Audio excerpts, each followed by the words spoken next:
किसी भी देश की शान को बनाए रखने और नागरिकों की सुरक्षा के लिए हर देश के पास अपनी एक आर्मी होती है। अदम्य साहस और वीरता की मिसाल भारतीय थल सेना यानी इंडियन मिलिट्री विश्व में तीसरी सबसे बड़ी और दुनिया की 5वीं सबसे मजबूत सेना है। भारतीय रेजिमेंट में 68 सैन्य रेजिमेंट्स हैं, मगर आज हम आपको अपनी इस वीडियो में ऐसी रेजिमेंट्स के बारे में बताने जा रहे हैं जिनकी वीरता और शौर्य की वजह से दूसरे देश भी थर थर कांपते हैं। Number 12, parachute regiment. ये इंडिया की सबसे खतरनाक रेजिमेंट्स में से एक है। इस रेजिमेंट को बनाने का असली मकसद दुश्मन की फर्स्ट लाइन ऑफ डिफेंस जाकर दुश्मन को खत्म करना होता है। दरअसल ये एक तरह की क्रैक फोर्स होती है जो मेन आर्मी को बिना किसी नुकसान के दुश्मन के हिस्से में घुसने में मदद करती है। इस रेजिमेंट की शुरुआत आजादी से पहले 29 अक्टूबर 1941 में हुई थी। उस समय इसमें 151 ब्रिटिश, 152 भारतीय और 153 गोरखा पैराशूट बटालियन शामिल थी। साल 1945 में इसे प्रॉपर आर्मी में शामिल किया गया। आपको बता दें कि रेजिमेंट सभी जगहों पर हवाई मदद पहुंचाती है। इसे पहले स्पेशल कमांडो के नाम से भी जाना जाता था। इस स्पेशल यूनिट का मोटो शत्रु जीत है। 1999 में हुए कारगिल युद्ध में 9 पैराशूट बटालियन को तैनात किया गया था। इस दौरान 6 और 7 पैराशूट बटालियन ने आर मुस्को वैली पर जीत हासिल की थी। वहीं 5वीं पैराशूट बटालियन ने बटालिक पॉइंट पर परचम लहराया था। इसके अलावा इस यूनिट ने ही 29 सितंबर 2016 को हुए सर्जिकल स्ट्राइक को भी अंजाम दिया था। Number 11, armed regiment. ये रेजिमेंट तब बनी थी जब भारत आजादी होने वाला था। इस रेजिमेंट में सबसे पहले आता है प्रेसिडेंट्स बॉडीगार्ड। इसके अंदर ही हॉर्स, लेंसर्स रेजिमेंट्स भी शामिल हैं। इनमें वो रेजिमेंट्स भी शामिल हैं जिनमें जवान सैनिक घोड़ों पर सवारी करते हैं जो हर वक्त राष्ट्रपति की सुरक्षा में तैनात रहते हैं। आपको बता दें कि इंडियन आर्मी के पास कुल मिलाकर 68 आर्म्ड रेजिमेंट्स हैं जो छोटे छोटे हिस्सों में पूरे देश में तैनात हैं। इनके पास सबसे खतरनाक हथियार होते हैं टैंक्स और बख्तरबंद सैन्य वाहन। इसमें टैंक, बख्तरबंद कारें, असॉल्ट गन, बख्तरबंद ऑटोमेटिक गन, पैदल सेना से लड़ने वाली गाड़ियां शामिल होती हैं। बख्तरबंद कोर तो आजकल बहुत फेमस हो रही है। टैंक के इन्वेंशन के बाद बख्तरबंद कार अपनी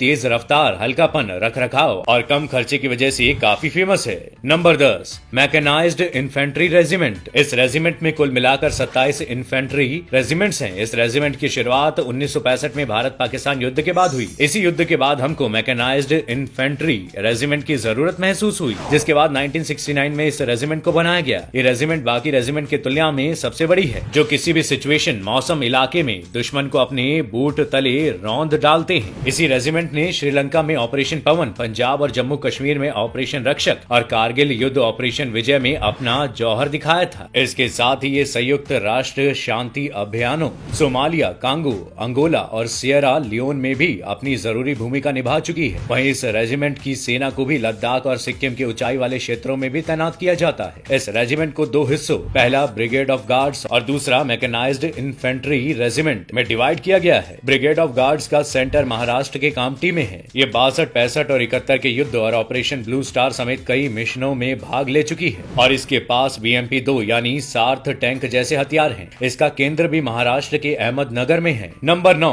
आर्टिलरी रेजिमेंट। इसकी शुरुआत 28 सितंबर 1827 में हुई थी। इस यूनिट को 2 हिस्सों में बांटा गया। पहला वो हिस्सा जो अपने घातक हथियारों के लिए जाना जाता है। इसमें ही missile, rockets, field guns, medium guns और मोर्टार होते हैं। दूसरा वो जिसमें सपोर्ट डिवाइसेस होते हैं जैसे UAVs, drones, surveillance radar, weapon locating radar. इसी रेजिमेंट के हिस्सों ने कारगिल युद्ध के समय दुश्मन को सबसे ज्यादा नुकसान पहुंचाया था और इसके बोफोर्स तोप ने दुश्मन को भागने पर मजबूर कर दिया था। Pinaka multi barrel rocket launchers भी इसी रेजिमेंट का हिस्सा हैं।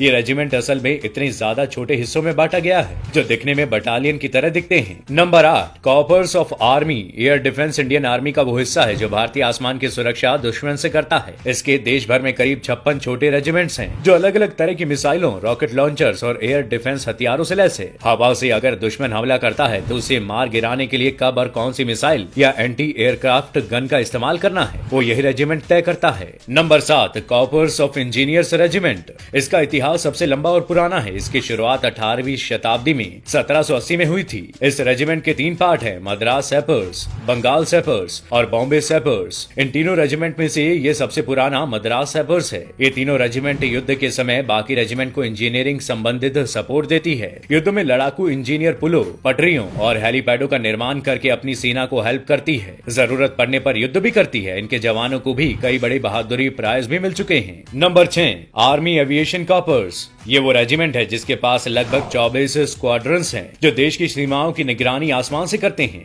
इसे 1 नवंबर 1986 में भारतीय सेना में शामिल किया गया था। इनके पास रिकॉन्सिस और ऑब्जर्वेशन फ्लाइट्स होती हैं। इसके अलावा इनके पास यूटिलिटी हेलीकॉप्टर फ्लाइट्स और advanced light helicopter weapon system integrated विमानों की रेंज है। इन्हें घुसपैठ, निगरानी और जासूसी के कार्यों में महारत हासिल होती है। Number 5, corps of signal.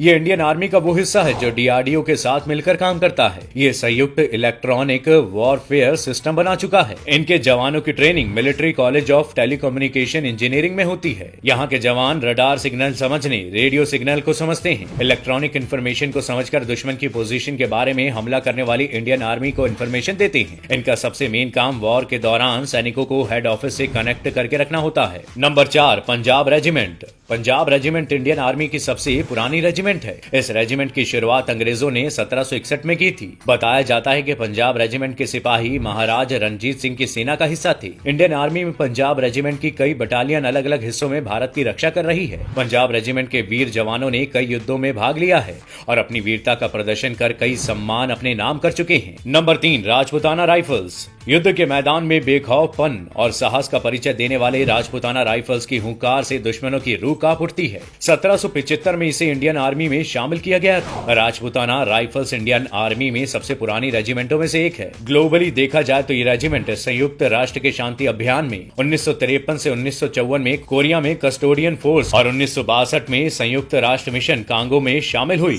और दुनिया में एक अलग पहचान इन्होंने बनाई।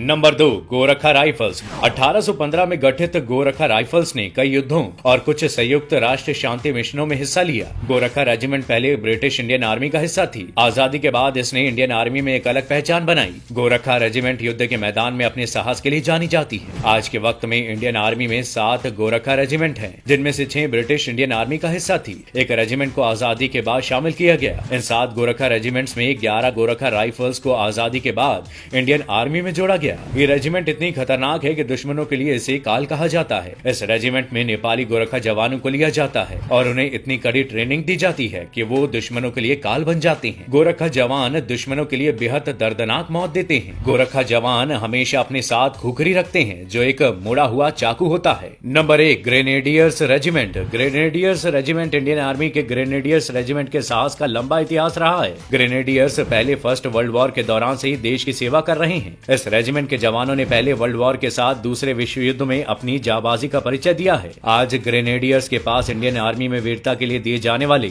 सर्वोच्चम सम्मान 3 परम वीर चक्र हैं। ग्रेनेडियर्स रेजिमेंट में जाट, राजपूत, डोगरा, गुज्जर, मीना, कच्छी कई जातियों को शामिल किया गया है जो अनेकता में एकता की तस्वीर को दिखाता है। दोस्तों, आज की वीडियो में इतना ही। ये वीडियो कैसा लगा हमें कमेंट करके जरूर बताइएगा। वीडियो को लाइक और शेयर करना ना भूलें और ऐसी वीडियोस के लिए चैनल को सब्सक्राइब जरूर कर लें।